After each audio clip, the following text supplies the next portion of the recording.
They sent the obese girl to clean his barn as a joke, but the rancher refused to let her go. Before we dive into the story, don't forget to like the video and tell us in the comments where you're watching from. The boarding house kitchen, a place usually steeped in the sticky scent of stale grease and week-old bread, was on that frigid Tuesday morning saturated with a far more acrid smell. The stink of collective, mean-spirited delight. Outside, the world was locked in the iron grip of January. The windows were frosted over, etching crystalline ferns across the glass, and every gust of wind rattled the old panes like a nervous drumbeat. Inside, however, the temperature was high, fueled by the breathless anticipation of a joke about to unfold. 7 girls, no 7 women, though. Their maturity was measured only by the sharpness of their tongues, were clustered around the scarred pine table. They had found their entertainment for the week tacked to the notice board, a small hand-scribbled card advertising for help. Silas Vance's ranch. One of them, a gaunt woman named Vivian, read aloud, her voice dripping with mock reverence. Help wanted, barn cleaning. Fair pay. She lowered the card and let out a snort that was more porcine than human. Fair pay for working under that brute, another whispered, leaning in conspiratorially. My cousin's fiancé, said Vance threw a frozen bucket at the last hand, who quit without warning. Broke his toe clean off. They say he fired 3 grown men in a single week last autumn. A third contributed, her eyes wide with manufactured fear. He's got a temper like a rabid wolf, my brother told me. Lives out there on the fringe of town alone, guarding his land like a miser guarding gold. We all knew the stories, of course. Everyone in Coldwater Creek knew about Silas Vance, the angry rancher, the solitary man of the frontier, a creature whose shadow was long and whose silence was louder than any threat. He was rumored to work his land and his animals with brutal efficiency, and he spoke to no one unless absolutely forced. The very idea of working for him was considered a punishment, and now he needed help. Who in their right mind is desperate enough to face the Vance demon? Vivian asked, scanning the room with theatrical pity. The laughter that followed was short, sharp, and cold as the air outside. Then slowly, as if orchestrated by a silent conductor, all 7 pairs of eyes swiveled toward the darkest corner of the kitchen. I sat there, hunched on a worn wooden stool, my hands perpetually busy. This time it was a coarse linen apron I was mending. A tear had snagged near the pocket, and my thick fingers moved with surprising delicacy, stitching each thread with the patience I had learned only through long practice of being overlooked. I didn't look up. I had learned years ago the absolute necessity of non-contact. Meeting their eyes was like opening the door to the wind. It was an invitation for the inevitable draft of cruelty. Eleanor, Vivian called out. Her voice was too sweet, laced with a honeyed malice that always promised pain. My hands stilled instantly. The needle suspended mid-stitch reflected the weak morning light. My stomach, heavy and cumbersome, tightened into a painful knot. I knew what was coming. I always knew. You're not exactly swamped with social engagements tomorrow, are you? Vivian continued, taking a deliberate step toward me. I shook my head, slow and barely perceptible. It was a gesture of surrender, a reflex honed by years of existing beneath the weight of their judgment. Perfect. Vivian's grin widened, revealing a startling gap between her front teeth. She walked over to the board, and with a vicious rip that sounded loud in the sudden quiet, tore the notice down. You'll go clean the rancher's barn. It settled. My throat constricted immediately. The panic was a familiar, suffocating cloak. I can't. I managed the words, catching like frozen grit. And why not, Eleanor? She challenged, her voice raising slightly so the others could properly appreciate the performance. You clean this entire house, don't you? You scrub the floors and haul the slop. What's the difference? But they say he's mean. The truth was out, fragile and exposed. Vivian threw her head back and laughed, a loud, brassy sound that the others quickly joined. Mean. So what? Are you not used to mean, dear Eleanor? The room erupted, the sound washing over me, deafening and drowning.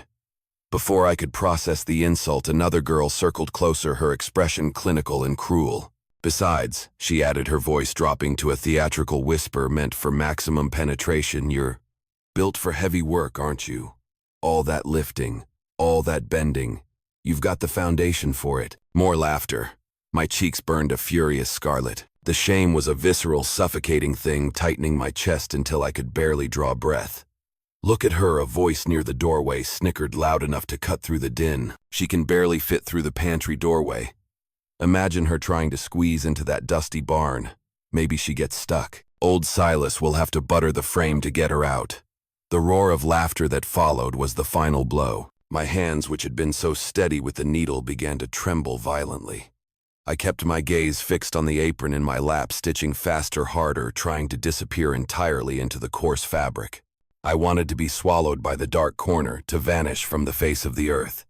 "It settled then," Vivian declared, tossing the crumpled notice onto my lap. It felt heavy, like a stone etched with my failure. "You leave at first light, don't be late, and don't come back until the job's done," another girl finished, her voice cold steel. "If he fires you, well, that's your problem, isn't it?" I opened my mouth, desperate to find the words of protest, the syllable of defiance, but only the treacherous stutter escaped. That terrible, paralyzing stammer that always trapped me when I was most afraid, most needed to speak. The girls, satisfied with their morning's entertainment, turned away, already moving on to the next trivial piece of gossip. I sat alone in the corner, the crumpled note burning my trembling fingers. My mind screamed at me to refuse to stand up, to rip the paper and walk out. But where would I go? I had no family, no savings. The boarding house, under the severe eye of Mrs. Crandall, was the only roof over my head. If the matron found out I'd refused honest, if humiliating work, I knew I'd be on the streets by nightfall, facing a winter that would show me no mercy. So I folded the notice, tucked it into the deep hidden pocket of my skirt, and climbed the narrow, icy stairs to the attic room I shared with the shadows. That night, the cold was a living thing. It seeped through the thin mattress and the worn, patched quilt. I lay awake, staring at the rough-hewn beams above me, each one whispering the echo of their laughter. "Built for heavy work. Can't even fit through a doorway. She'll break his floorboards." The words were razor-sharp. They cut deeper than any knife could, carving new lines of shame onto my already damaged self-image. I pressed my trembling hands to my chest, feeling the heavy, rhythmic rise and fall of my breath, and whispered into the icy darkness, a question torn from the deepest part of my soul. Why was I made this way? No answer came. Just the relentless, skeletal sound of the wind rattling the shutters, a mournful sound that mirrored the landscape of my heart. The cold felt like the world's final silent judgment. Dawn broke, a cold, metallic gray that promised no warmth. The air was so still and frigid it stung my lungs with every inhale. I dressed in my oldest, thickest work dress, a dress that strained miserably across my frame, and wrapped a threadbare shawl tightly around my shoulders. I tied my dull brown hair back with a piece of faded ribbon and slipped out of the boarding house while the other girls were still wrapped in their careless sleep. The walk to Silas Vance's ranch was a punishment in itself. The distance, easily 2 miles to the edge of the foothills, took over an hour in the frozen conditions. My feet, crammed into worn boots, ached with a deep, pulsating pain as they crunched over the icy, rutted road. My dress, unforgiving and ill-fitting, chafed and clung in all the wrong places. Despite the biting cold, a clammy sweat dampened my collar, the sweat of exertion mixed with the fever of trepidation. By the time the ranch finally came into view, the rising sun had done little to soften the desolate landscape. Everything was skeletal and gray, dusted with a fine layer of crystalline snow that did nothing to hide the harshness of the land. The ranch was vast, larger and more imposing than I had imagined. Fences, sturdy and well-maintained, stretched far into the frozen hills. I could see the faint silhouettes of horses grazing in a distant sheltered pasture, and at the epicenter of it all stood the barn. It was massive, built of weathered dark timber, a structure of stark utility that seemed perfectly matched to the owner's reputation. Its main doors hung slightly ajar like a gaping, shadowed maw. My stomach twisted violently. Then the silence of the winter morning was shattered. Crash! The sound was loud, sharp and violent, the noise of heavy wood meeting heavy wood. It was immediately followed by a voice deep and raw with fury. "Damn useless piece of junk!" Crash! The sound was closer, this time heavier. I froze at the gatepost, my frozen fingers gripping the rough wood until they were white. Through the barn doors I could see him, Silas Vance. He was immense, taller and broader than I had envisioned. His shirt sleeves were rolled up despite the temperature, revealing forearms corded with muscle tight as ship's rigging. His movements were charged with a devastating raw energy. He was gripping what looked like a shattered wagon wheel, and with a guttural sound of pure, unadulterated rage, he hurled it across the barn. It struck the far wall with a terrifying, splintering noise. He stood there, chest heaving violently, fists clenched, his jaw set so tight I could practically hear his teeth grinding. His breath plumed out in ragged, angry clouds. My breath caught in my throat. This was the man, the angry rancher, the temper the devil they spoke of, the man they had as a cruel jest sent me to face. Every instinct I possessed screamed at me to turn, to flee, to run blindly back toward the distant, uncaring shelter of the town. But then, as if sensing the presence of an intruder, he turned, his eyes dark and hard as river stones locked onto me. For what felt like an eternity, we simply stared, the towering, furious man of the land and the large, trembling woman from the corner. His expression was a fortress, unreadable, yet radiating the lingering heat of his recent explosion. Finally, Silas spoke. His voice was low, rough, like gravel shifted by a flood. "What in God's name are you doing here?" My mouth opened, but my tongue felt swollen and useless. The words tangled hopelessly. I was sent to clean the barn." His dark eyebrows lowered, drawing into a single sharp line. "Sent by who? The boarding house," I stammered, hating the weakness in my voice. They said you needed help." Silas stared at me in intense, cold scrutiny that seemed to peel away the layers of my clothing and the layers of my shame. His jaw worked once, twice, the muscle jumping beneath the skin. I could feel the tension still vibrating off him, the residual anger simmering just beneath the surface of his skin. Then he let out a sound. It wasn't a laugh. It was a short, bitter expulsion of air, a harsh recognition. "They sent you," he stated, his voice devoid of humor yet heavy with profound realization. My cheeks burned. I knew precisely what he saw, what everyone always saw. Fat, clumsy, weak, an object of ridicule, a punchline.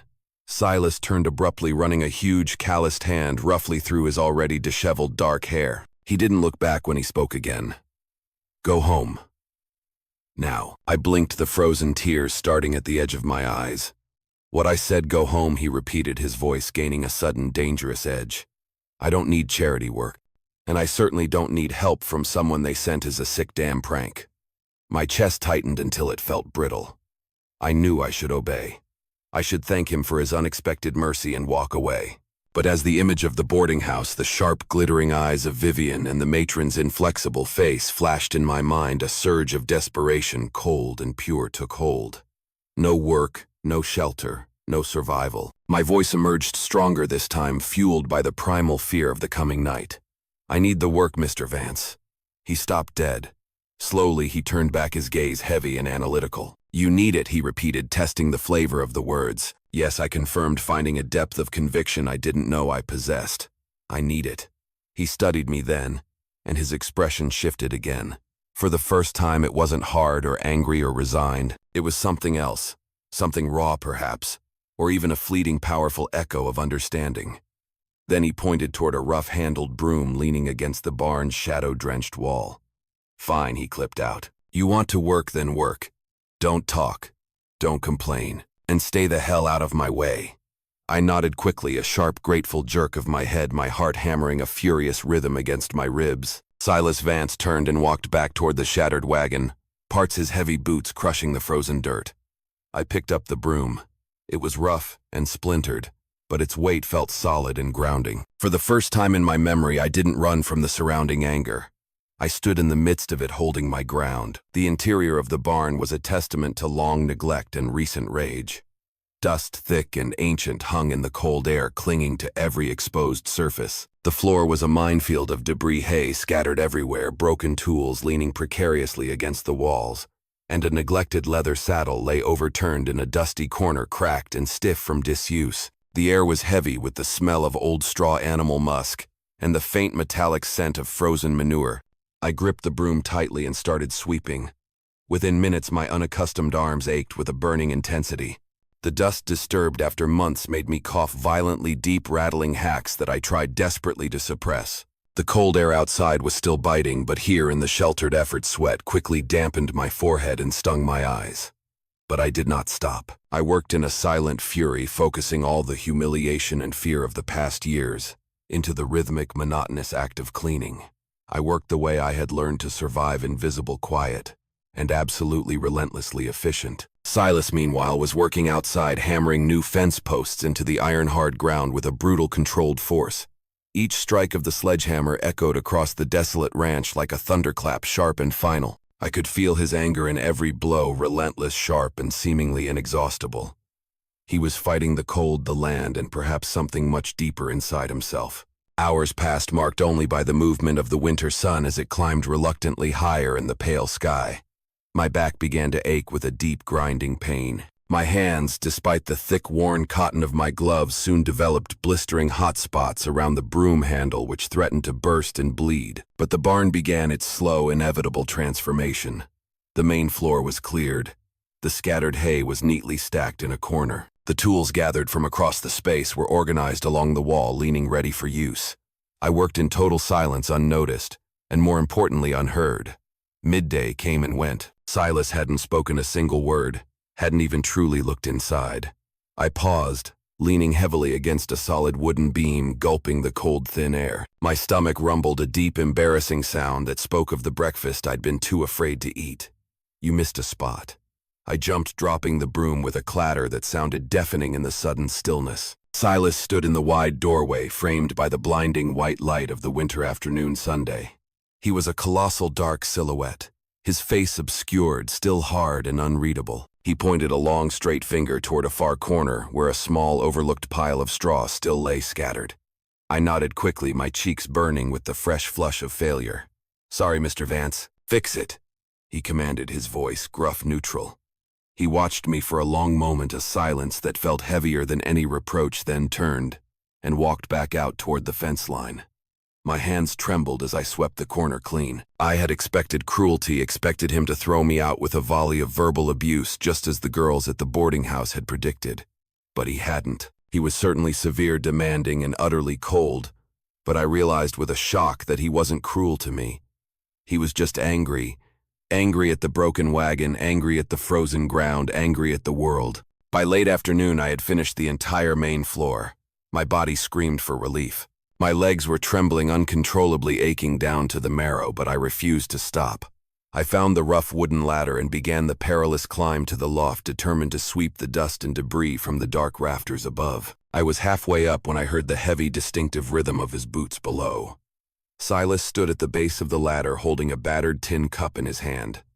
"Come down," he ordered, his voice still gruff. I descended carefully, my legs shaking so violently on each rung that I feared a misstep.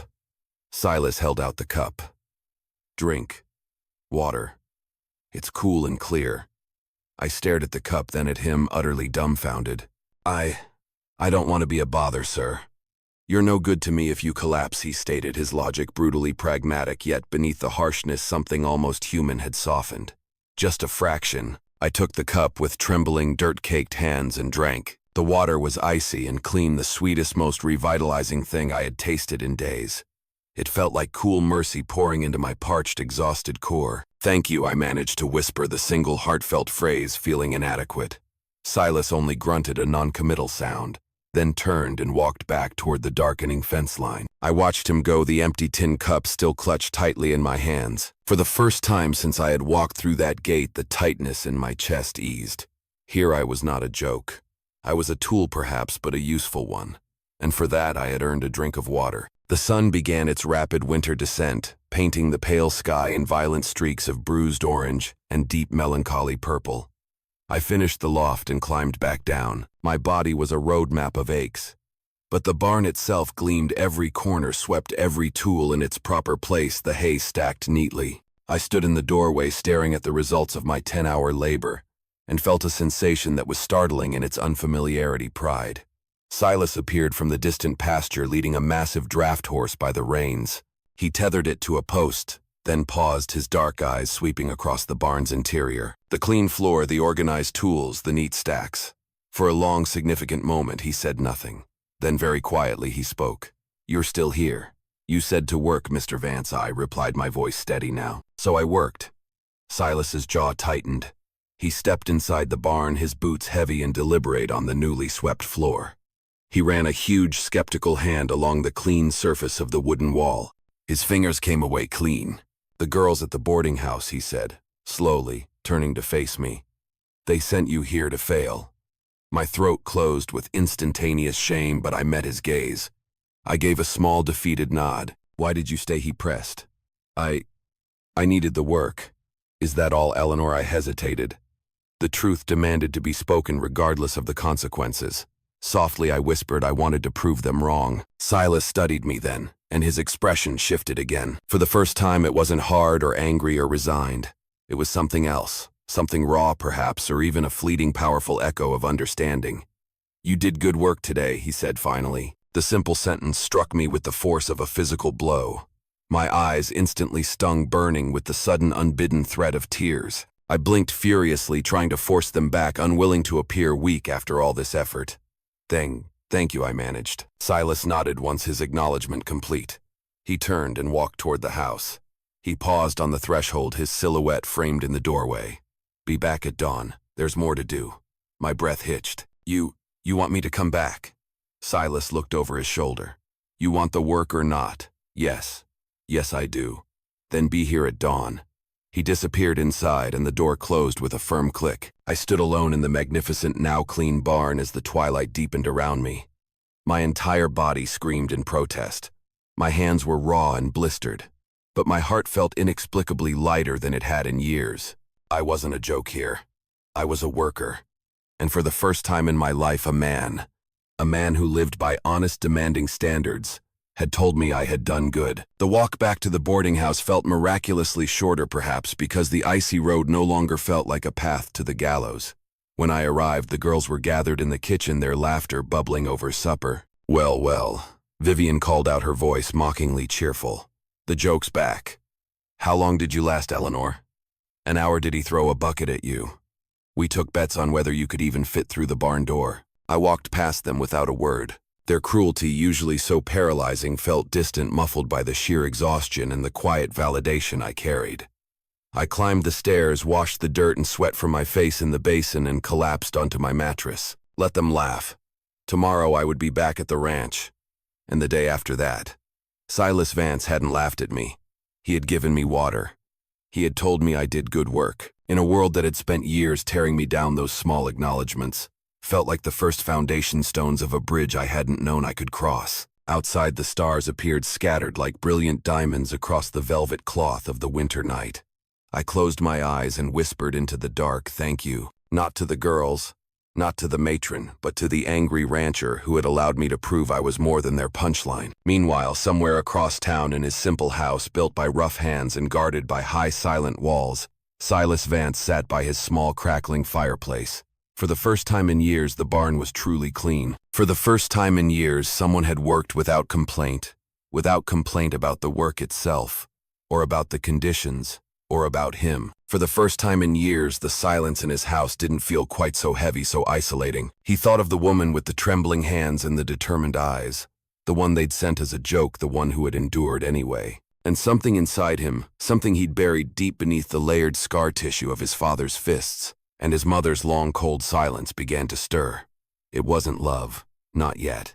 It was recognition. She knew what it meant to endure, and maybe, just maybe, she was stronger than anyone gave her credit for, herself included. Dawn came soft and golden, a welcome change from the gray brutality of the day before. I was at the ranch before the sun had fully cleared the frozen hills. My body still ached with the lingering memory of yesterday's effort, but I ignored it.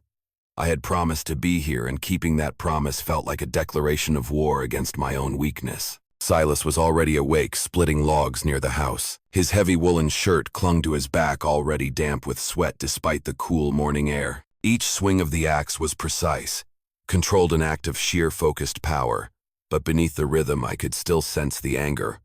Always there, always simmering like banked coals. "You're early," he said, the axe embedded deep in the stump. He didn't look up immediately. I didn't want to be late," I replied, moving cautiously toward the barn. Silas pulled the axe free and turned. "The barn needs mucking today. Stalls haven't been cleaned in a week. They'll be frozen solid." I nodded, swallowing the sudden nausea the idea evoked. "I can do that, Mr. Vance." He studied me for a moment. Then he pointed toward a thick pair of leather gloves hanging by the barn door, the kind of heavy-duty gear built for winter work. "Use those. That work will tear your hands up otherwise." I took the gloves, surprised by the simple, practical gesture of care. The work was infinitely harder than sweeping. The stalls were foul, neglected, and the stench of ammonia and old manure was overwhelming even in the cold air. The ground was indeed frozen, requiring me to use the pitchfork with punishing force to break up the waste before I could shovel it into the wheelbarrow. My arms burned, my stomach rebelled, but I worked steadily, hauling the heavy frozen loads outside to the compost pile. Hours passed. Silas worked nearby, repairing a section of fence damaged by ice. I could hear him muttering under his breath when a board refused to fit, cursing when a nail bent. But today he didn't throw anything. He didn't rage uncontrollably. He simply focused the fury into the work itself. By mid-morning, 3 of the 6 stalls were clean. I paused, leaning heavily against the pitchfork, my arms trembling from the sheer sustained effort. Sweat dripped down my neck, plastering strands of hair to my temples. That's when I heard it. Voices. Female voices. Laughing. My stomach dropped with sickening finality. Not again. I stepped to the barn door and peered out. 4 of the boarding house girls, led by Vivian, stood just outside the ranch gate, whispering and giggling openly, watching me work. They must have followed me. They had come to spectate my failure to rub salt in the wound of the joke. "Look at her," Vivian said loud enough to carry across the frozen yard. "Covered in filth. She smells worse than the horses. Bet she loves it. Rolling around in the muck where she belongs. How long before Vance sends her packing?" Another chimed in equally loud. My cheeks burned with such intensity I felt physically ill. I stepped back into the shadows of the barn, hugging myself, my chest so tight I couldn't properly breathe. Suddenly, Silas's voice cut through the air like a cracking bullwhip. "You girls got business here." The laughter instantly stopped, just checking on our friend Mr.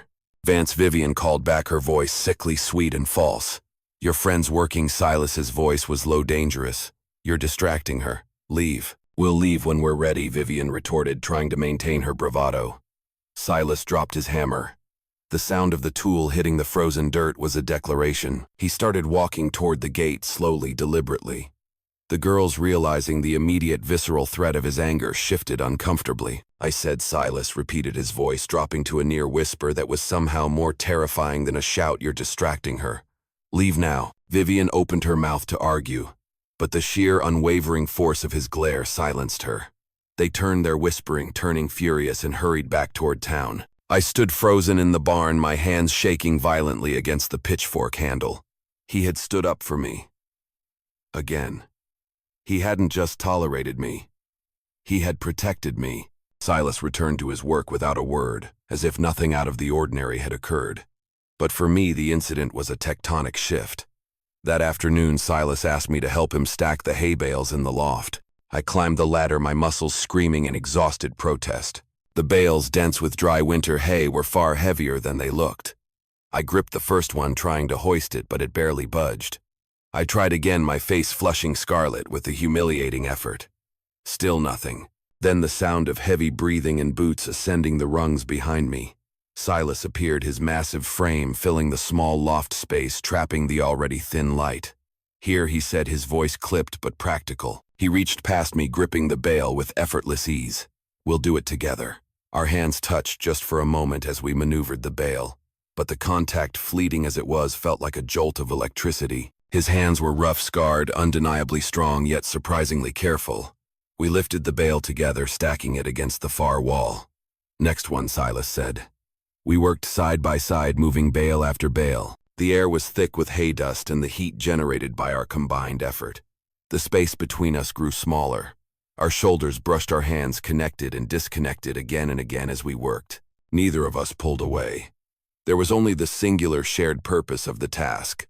When the last bale was stacked, Silas wiped his forehead with the back of his hand. His breathing was heavy, though still steadier than mine. "You're stronger than you look, Eleanor," he said quietly, looking at the neatly stacked wall of hay. My breath caught. "I'm not that strong, Mr. Vance." "You are," he insisted, his dark eyes meeting mine. "You've worked 3 days straight, mucking, sweeping, hauling in this weather without complaint. That's stronger than most of the men I've hired this decade." I looked down, my heart pounding a frantic rhythm. He wasn't complimenting my appearance. He was acknowledging my endurance. Silas moved slowly, sitting heavily on one of the bales. His shoulders sagged slightly, and for the first time since I'd arrived, he looked truly tired.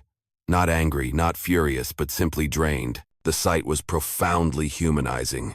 "My father," he began abruptly, his voice low and flat, a sound of ancient pain. "He used to say work was the only thing that mattered.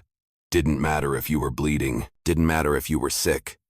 You worked, or you were worthless." I sat slowly on the bale opposite him, the hay cushioning my aching body. That's cruel, Mr. Vance. He was cruel, Silas confirmed, his jaw tightening into a familiar rock. Beat me if I didn't finish the chores by sundown.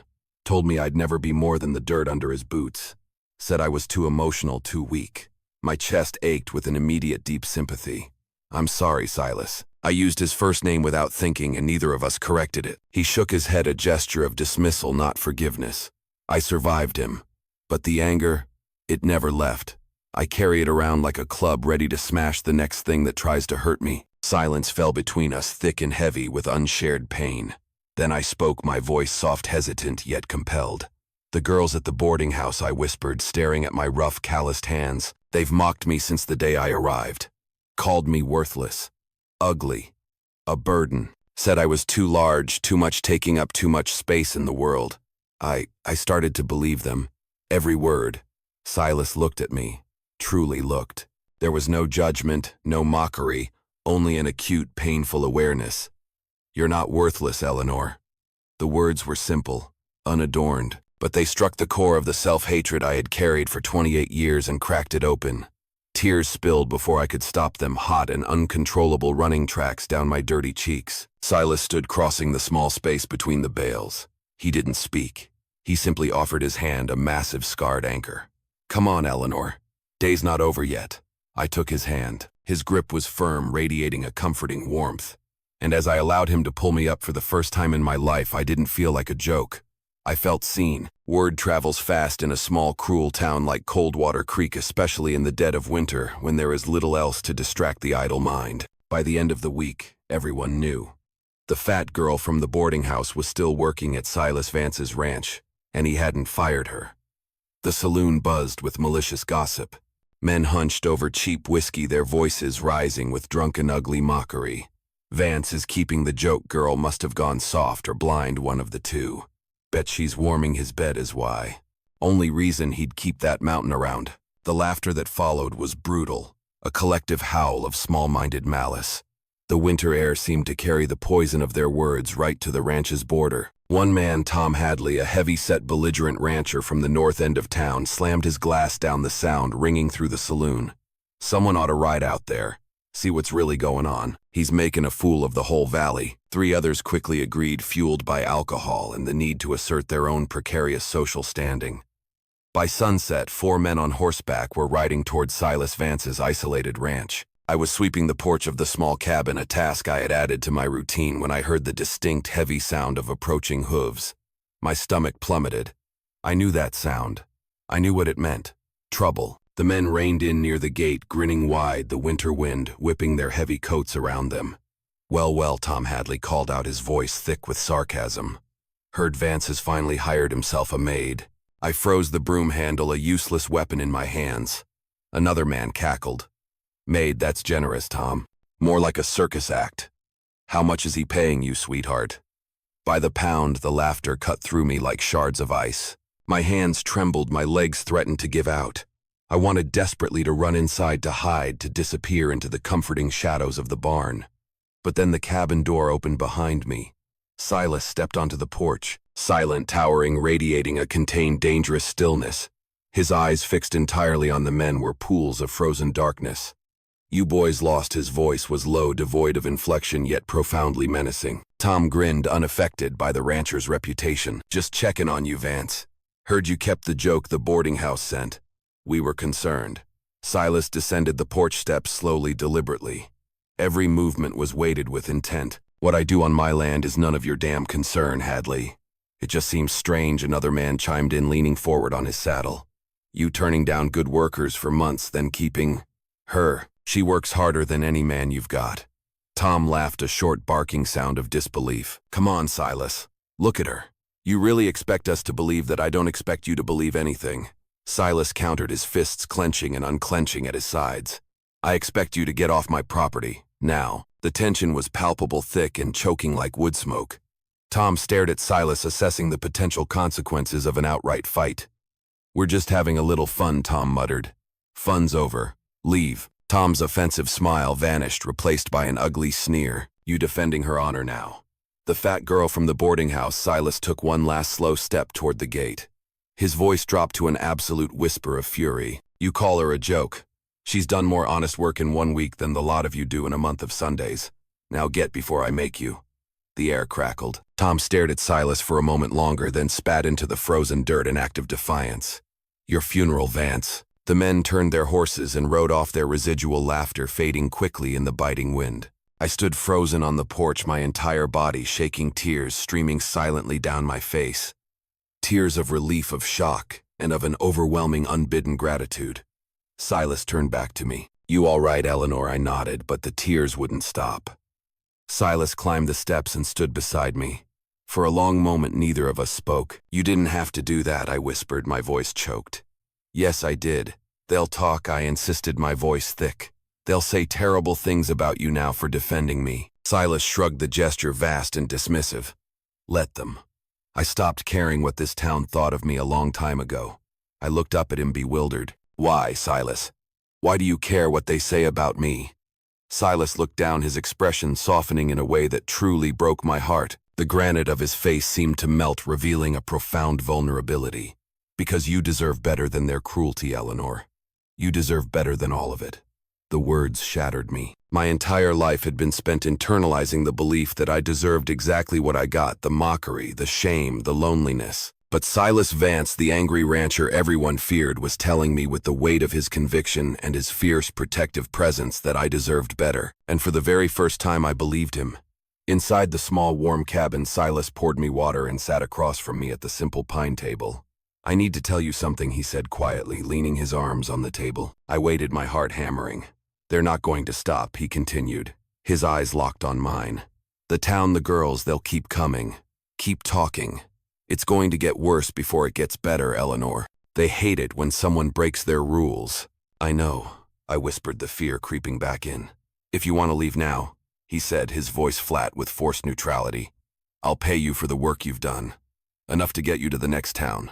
No hard feelings. I looked at the rough table, the clean, simple cabin, and the man who had given me more respect in 1 week than anyone had in my entire life. I looked at the dark, unforgiving winter outside, and felt the sudden, terrifying loneliness of being truly rootless. I don't want to leave, Silas, I said, the words a desperate plea. His eyes searched mine, looking for the lie, the hesitation. Are you sure? Yes. A faint, almost imperceptible smile tugged at the corner of his rough mouth, the first true smile I had ever seen from him. Good, he said the word, a deep rumble in his chest. Because I wasn't ready to let you go. The words hung between us, heavy with a shared weight neither of us was ready to name. This wasn't just about work anymore. This was about two people broken by the same kind of random, constant cruelty, finding something strangely unbreakable in each other. And no amount of small-town gossip could take that away. The next few weeks fell into a quiet, comforting rhythm. The cold deepened, forcing us to work faster and closer, generating our own heat against the relentless winter. I moved out of the barn and into a small spare room Silas had prepared for me in the cabin. It was sparsely furnished, a narrow cot, a lamp, a chest. But it was warm, it was clean, and most importantly, it was mine. The sheer luxury of privacy of a door that closed and locked was almost overwhelming. Our connection deepened through shared silence and shared tasks. He taught me how to mend tack, how to identify and treat a mild case of colic in the horses, and how to safely navigate the icy patches in the yard. I, in turn, began cooking the midday meals, bringing order to his chaotic kitchen, and filling the silence with the quiet, steady sounds of domesticity. The anger in Silas was still there, but it was less explosive now, less frequent. It seemed to have found an outlet in the hard, focused work, rather than exploding randomly at inanimate objects. He began to talk more too, but not about feelings, about his plans for the spring pasture, the price of hay, the history of his grandfather's claim. And I listened, truly listened, with an attention he was clearly unused to receiving. One bitter evening, as the wind howled down from the mountains, Silas was struggling to repair a broken leather harness in the lamplight. I sat across from him quietly, mending a tear in his heavy work jacket. My father died here, he said abruptly, not looking up from his work. 2 winters ago, he froze to death in the blizzard on his way back from the saloon. I stopped stitching. I'm sorry, Silas. That's a terrible way to go. It was deserved, he stated flatly. He was drunk, trying to bring more pain back to the house. But the winter just collected him instead. He finally looked up, his face etched with a familiar deep sorrow. I didn't cry, Eleanor. I didn't feel relief. Just empty. Like the hole he left was just as cold as when he was in it. That's when the rage got bad. I realized I'd spent my whole life fighting him, and now I had nothing left to fight but the ghost of his voice. I laid my jacket down and reached across the table, my hand covering his enormous rough one. The ghost of his voice tells you you're worthless, I said softly. The girls' voices told me I was repulsive. They all speak the same language, Silas, the language of shame. But they're lying. We both know they're lying now. He turned his hand, his fingers curling around mine in a grip that was surprisingly tender, yet utterly strong. I only know I look forward to the dawn now. I haven't done that in a long time. That was all the declaration we needed. We were two damaged vessels moored together by the need for quiet acceptance. The morning arrived quiet. Too quiet. I woke in my small room, the pale sunlight streaming through the single window. For a moment, I forgot the past. Then the memory flooded back, the ranch, Silas, the shared trauma, and his powerful, simple declaration, I wasn't ready to let you go. My chest felt a sweet, hopeful ache. I dressed quickly and stepped outside. Silas was already awake, feeding the horses. He glanced at me and nodded a quiet, simple acknowledgement of our continued rhythm. I reached for the water bucket, a gesture of habit, when I heard it. Hooves, multiple horses, and the unmistakable expensive rattle of a carriage. My stomach plummeted. Not again. But this time it wasn't the men from the saloon. It was Mrs. Crandall, the matron, riding in her small formal carriage, and behind her, perched like vultures, were Vivian and two of the other girls who had sent me here as a joke. Silas set down the feed bucket, his jaw tightening into that hard line I knew so well. The carriage stopped just outside the gate. Mrs. Crandall climbed down, her face pinched with a theatrical disapproval that radiated cold superiority. "Mr. Vance," she called out, her voice sharp as an icicle. "I have come to retrieve Miss Hayes." Silas crossed his arms over his chest. He was a wall of quiet, implacable defense. "She's not going anywhere, Mrs. Crandall." The matron's eyes narrowed, sweeping over me, standing awkwardly near the barn. "She was sent here temporarily for employment. I am taking her back to the boarding house where she belongs." Vivian leaned out of the carriage, a smirk fixed on her face. "Come on, Eleanor. You've had your fun playing farmhand. Time to come home." My hands clenched. Home. The boarding house was a cage of cruelty, never a home. "She's staying," Silas repeated, his voice dropping an octave. The matron stepped closer to the gate, her voice gaining a desperate, high-pitched edge. "This is highly irregular, Mr. Vance. The girl has duties at the boarding house. She cannot simply abandon them to play house with you, unmarried on the edge of town." "Play house?" Silas's eyes flashed with white-hot fury. "She has worked harder than anyone I've hired in 5 years, and she's earned her place here. She is a charity case," the matron snapped, losing her temper, "and I will not have her reputation or ours tarnished by living unmarried with a man the whole town is talking." The words hung in the icy air, a final public accusation that was meant to crush me. The girls in the carriage giggled, savoring the drama. Silas was silent for a long, terrible moment. Then he turned to me. His eyes were intense, demanding the truth. "What do you want, Eleanor?" Everyone stared. The matron, the girls, even Silas waited for my answer. My heart hammered against my ribs so loud I was sure everyone could hear it. My mouth went dry. The stutter threatened to return to trap me in the silent prison of my fear. But I looked at Silas. I looked at the man who had given me water when I was thirsty, who had stood beside me when I struggled, who had defended me when the town mocked me, who had seen my strength where others only saw my size. And the words came, clear, steady, unflinching. "I want to stay." The matron's face paled, her lips parting in shock. "Absolutely not. I will not allow." Silas stepped forward, blocking her view of me entirely. "You sent her here as a joke, Mrs. Crandall, to humiliate me, to humiliate her. But you failed. I found the only person in this damn town worth keeping." My breath caught.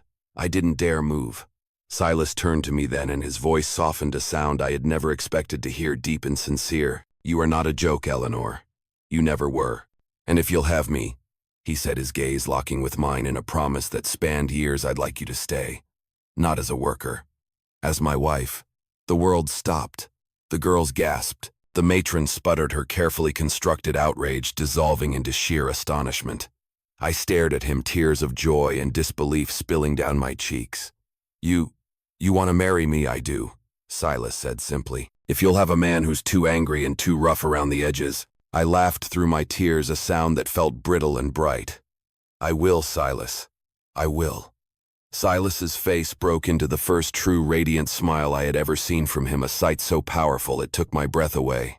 He strode to the gate, opened it, and took my hand. The matron found her voice high and indignant. "This is outrageous. She has no dowry, no family, no Silas," said his voice firm and final. "She has me, and that's all she needs." He turned toward the girls in the carriage, his eyes blazing. "You sent her here to fail, to be laughed at. But she is the strongest person I have ever met, and I'll be damned if I let you take her back." The girls were silent. For once their capacity for cruelty had been utterly defeated by genuine love. The matron climbed back into her carriage, her face contorted with fury. "This is highly irregular, good Silas," said, his grip tightening on my hand. "I was never one for regular." The carriage pulled away, the girls silent, their joke turned entirely on its head. Silas and I stood together on the porch, his hand holding mine. The cold air felt suddenly fresh, clean. "They'll talk," I whispered, leaning my head against his broad shoulder. "Let them," Silas said, pulling me close, his arms wrapping around me gently, securely.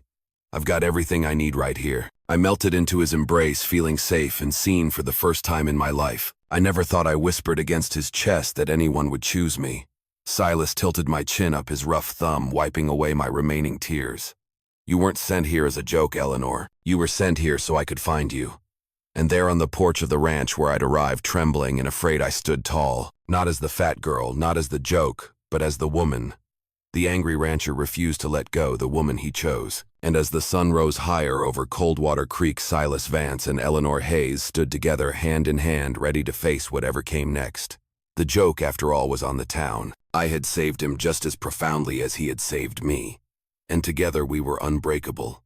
Enjoying these epic Wild West stories? Hit subscribe for more gripping tales of bravery, conflict, and unexpected heroes. Now, tap the video on screen to experience a story with a twist you'll never forget.